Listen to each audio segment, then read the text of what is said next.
The short-term vacation rental regulation here in Hawaii County continues to evolve, and I got two important updates for you up next.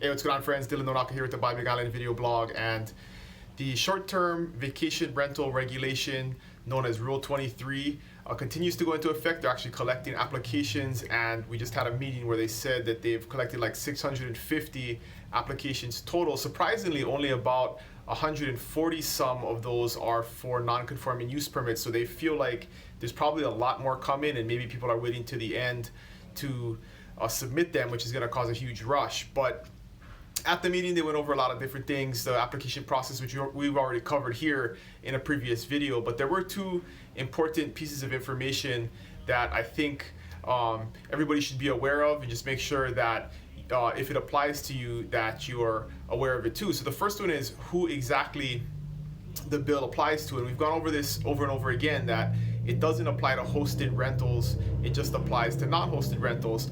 But to further clarify the definition, it also doesn't apply to primary residence. So if the home is your primary residence and you short-term rent it throughout the year, maybe if you're gone for a few months and you want to rent it while you're gone, the bill doesn't apply to those properties either.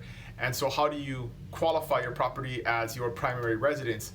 The county planning department is pointing to the IRS. So in the IRS, there is code or section 121, which talks about how to qualify to not pay capital gains when you sell your primary residence. So there's a bunch of different tests and qualifications in there, but if per the IRS you're using your home, or your home is defined as your primary residence, and you for a couple of months out of the year are gone and are using it as a vacation rental, you do not have to register with the county and go through this process that is taking place right now with the short-term vacation rental regulation. So it's important to know for those part-time residents who are spending 6, 7, 8 months of the year here and may be using the home as a rental when you're gone, the bill won't apply to you and you don't have to worry about it. So that's the first one.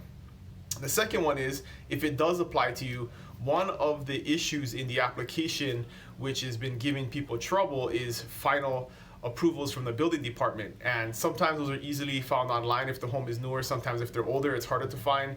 And definitely if you're in a condo complex, that can be troublesome because you weren't there when the condo was built, and there's a lot of other things that happen when a condominium is built and it's approved by the state and the county in order for it to be constructed. So there's a couple of things that the building department, or the planning department will accept in lieu of final approvals from the building division.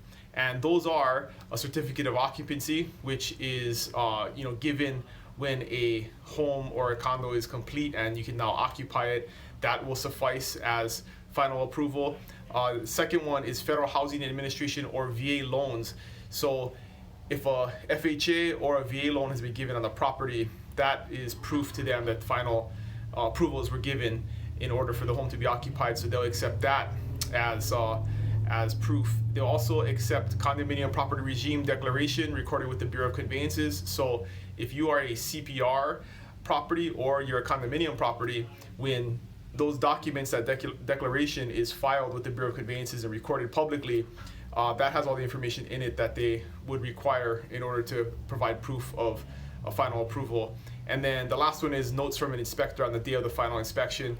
That is somewhat rare. I doubt people would have that on hand, but if for some reason you do, that is something that they would also accept as proof of final approvals from the building division. So a couple of things there that you want to look at that may help you through that process. But if you have any questions about that, happy to try and answer them. And if not, definitely have some contacts at the counter that I can point you to. And that would definitely be my recommendation in all of this, is to ask those questions. There's a really good staff there at the planning department, and they'll go through these things, and they're happy to look at stuff and tell you if that's correct or if it's not, or if they think it'll be approved or not when the final application is submitted. And that's been an issue thus far, is that their biggest issue is that the applications are not complete and getting rejected based on just completion, not necessarily that they're done properly or that they qualify. So Again, that process is going on. The deadline for applications is September 30th now, because September 28th, which is the date they gave us previously,